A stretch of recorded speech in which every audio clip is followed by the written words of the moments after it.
Videos देखने के लिए सब्सक्राइब करें जनसत्ता.com, बेल आइकन दबाकर पाएं लेटेस्ट नोटिफिकेशंस।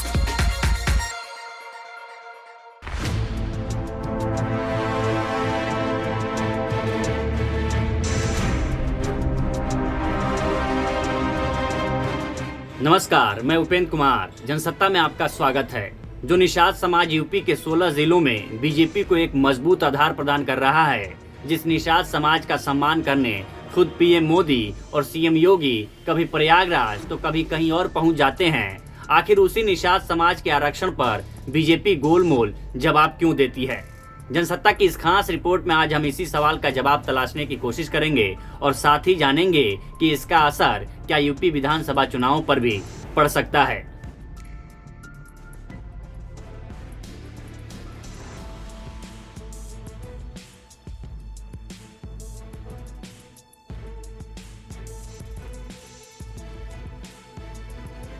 इधर यूपी विधानसभा चुनावों का बिगुल बजा नहीं कि उधर निषाद आरक्षण का जिन एक बार फिर बोतल से बाहर निकल आया है। अनुसूचित जाति के आरक्षण की आस लगाए निषाद समाज ने बीजेपी पर दबाव बनाना शुरू कर दिया है। निषाद पार्टी के अध्यक्ष संजय निषाद ने बीजेपी से दो टूक कह दिया है कि निषाद समाज को आरक्षण नहीं तो समर्थन भी नहीं। वहीं सपा प्रमुख अखिलेश यादव से लेकर वीआईपी पार्टी के मुकेश साहनी भी निषाद आरक्षण को लेकर बीजेपी के खिलाफ मोर्चा खोल रखे हैं।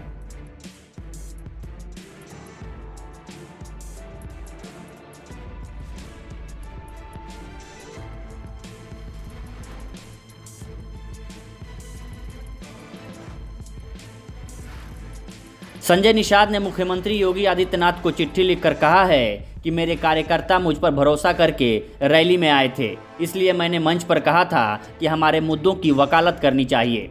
गृह मंत्री अमित शाह को निषाद आरक्षण के मुद्दे पर कुछ न कुछ तो कहना ही चाहिए था। सिर्फ इतना कहने से काम नहीं चलेगा कि सरकार आने पर निषाद समाज के मसले हल करेंगे।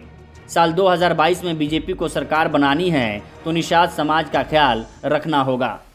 वहीं दूसरी तरफ मुकेश साहनी भी निषाद आरक्षण को लेकर लगातार बीजेपी पर दबाव बनाए हुए हैं।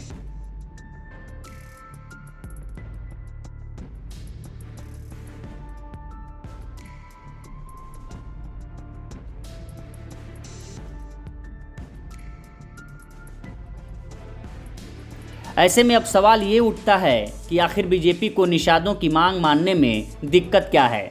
तो इसका जवाब है दूसरी दलित जातियां। बीजेपी सरकार निषाद समाज की जातियों को अनुसूचित जाति में शामिल कराने का कदम उठाती है तो पहले से शामिल दलित जातियों की नाराजगी बढ़ सकती है।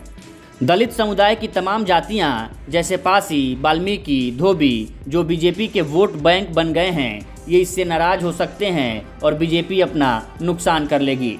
ऐसे में बीजेपी को चित्त और पट दोनों में नुकसान की संभावना है, क्योंकि दलित समाज ये कैसे स्वीकार कर लेगा कि उसको मिलने वाला लाभ निषाद समुदाय के साथ बांटा जाए। इतना ही नहीं, राजभर जैसी दूसरी अति पिछड़ी जातियां भी एससी में शामिल होने की मांग तेज कर देंगी। इसलिए केंद्र की मोदी सरकार बिहार में इसे कदम पीछे खींच चुकी है और यूपी में भी खामोशी अख्तियार कर रखा है।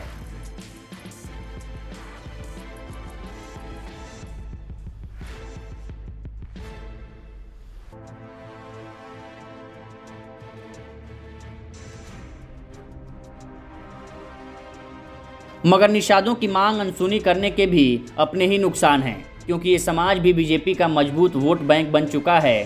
गंगा के किनारे वाले पूर्वी उत्तर प्रदेश के इलाके में निषाद समुदाय की अच्छी खासी आबादी है।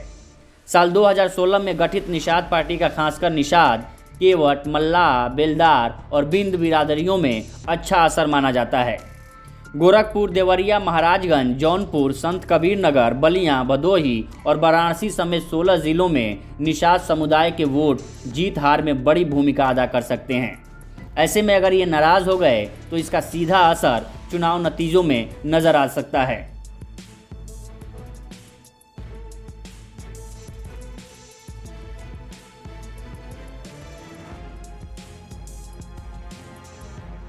साफ है कि निषाद आरक्षण का मुद्दा बीजेपी के लिए वो कड़वा घूंट बन चुका है जो ना निगलते बन रहा है और ना उगलते। आप इस बारे में क्या सोचते हैं, हमें कमेंट सेक्शन में बताइए और यूपी चुनावों से जुड़ी हर खबर के लिए बने रहिए जनसत्ता के साथ।